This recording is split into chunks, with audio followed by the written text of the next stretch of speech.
I watched Francis Ngannou versus Gain. Gone. Is that his name? Yeah, gone. Gone. I watched that fight, and then I watched Bones versus Gone. Bones was gonna beat Ngannou, you know. I heard, so I'm okay. All right, Bones was Mark. gonna beat him, no, but wait, Listen, listen.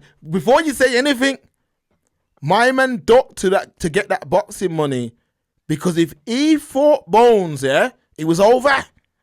all right, If you were really betting on yourself like what we're giving him credit for, go. you would have cleaned out heavyweight and beat Bones, and then went and boxed. You boxed before beating the champion, beating the real goat of MMA. Yeah, he's a goat. Yeah, I agree with Forget that all one. his personal life, all of that. If he retires today, he's the GOAT. Yep, goat for Yeah, real. now I'm saying, and when I say GOAT, greatest of all time, Yes. all these men use GOAT in weird ways and Yeah, yeah, call yeah, people yeah. GOATs who are not GOATs. No, Bones Jones, Yep. if Ngannou faces him, beats him, and then goes to boxing, no one can say nothing. The reason he cut to boxing is because my He's man scared, knew right? jumping in with John Jones was very risky and more than likely he was going to lose. Talk to me, Noble. What are you saying?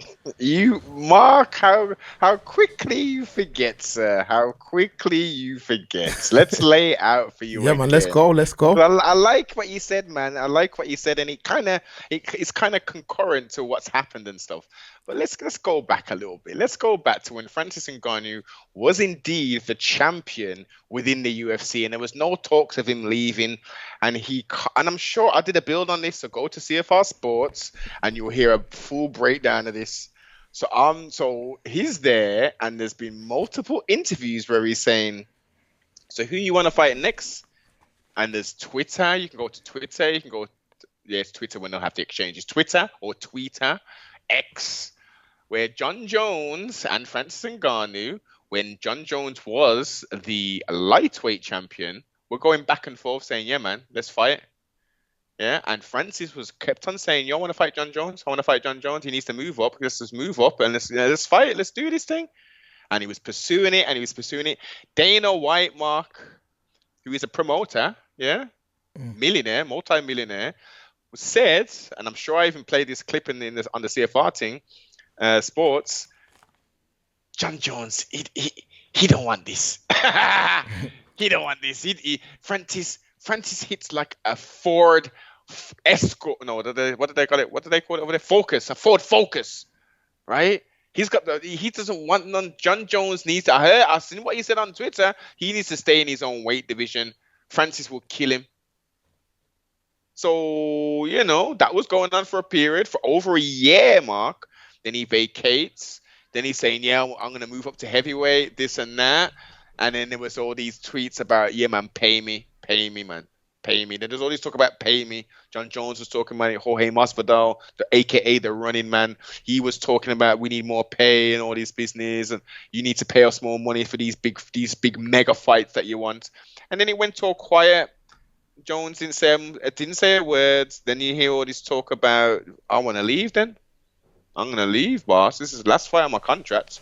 Blah, blah, blah. And that news in regards to them two fighting was gone. It wasn't even proven of him moving up. He obviously relinquished the title, but we didn't see the chubby John Jones that we saw in that performance against Gunn, which was just... So let me ask you then, because I know I interrupted. So let me ask you, you're a brother who's been watching MMA since the early days. So let me ask you, when it's all said and done, was it worth it? Take money out of the picture or keep it in if you want. Was it worth it? Because Bones could retire today. He's a legend. Yeah. He's going to retire. I don't know, he's got one or two more fights. One or two more, then he's retired. He's the GOAT of the sport. Fury, that no one's going to hold Fury to that. Fury's done enough that we know what he's capable of. And if Fury goes on to beat Usyk, which, let me tell you right now, he could do that. If he goes on to beat Usyk and John Jones goes on to finish his last fights with the UFC and retire, was it worth it for Le Predator? Le Predator. Was it worth it, Noble? No, Ultimately, no, because he hasn't even fought in the PFL. All he's done is been able to parlay money.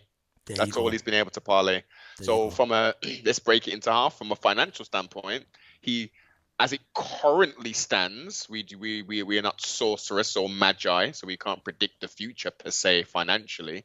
So as it currently stands, he's definitely financially, made a good decision, we will say.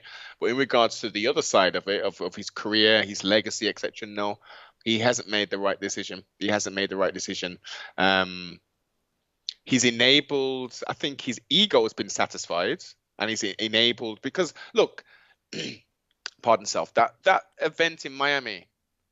Did you hear Dana White at the end of that saying, every time he with a pay-per-view will come in and say, "Yeah, we broke another record." Yeah, This is every the time. highest gate. Every time. Every pay-per-view, he says this. Now this one's a little bit more special because they haven't been back there in like 10 years, some kind of crazy amount of time. He said that they broke all of the records for that place. They've outstripped. The first time they went there, they only did like 3 mil or some kind of stupidness like that. They did $11 million just on the gates. We're not talking about. Now, have you noticed, Mark? Have you noticed the amounts of the amount of sponsors that are in the UFC? I know what you're getting at, Noble, but I'm a realist, man. Come And on, I've looked into this so much. I know you're probably let me just tell you like this. The fighters ain't the ones making the money in the UFC. I don't agree with the low pay, but Noble, they could put me and you on it. It's still going to sell out. They can say main event, Mark versus Noble. Yeah, no one even knows who we are.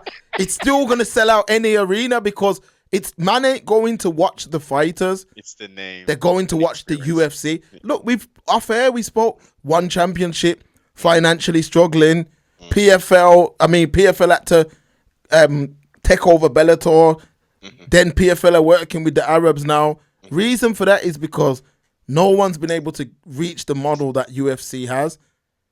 It's more about the UFC model than the fighters. Now, let me get to this. Aisha said, depends how Ngannou carries on his story. His story's ongoing.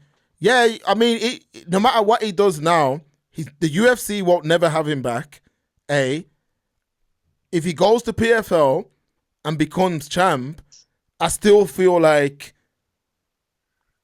I mean, let's say he becomes champ of PFL. That's not really, outside of say someone like Noble, yeah.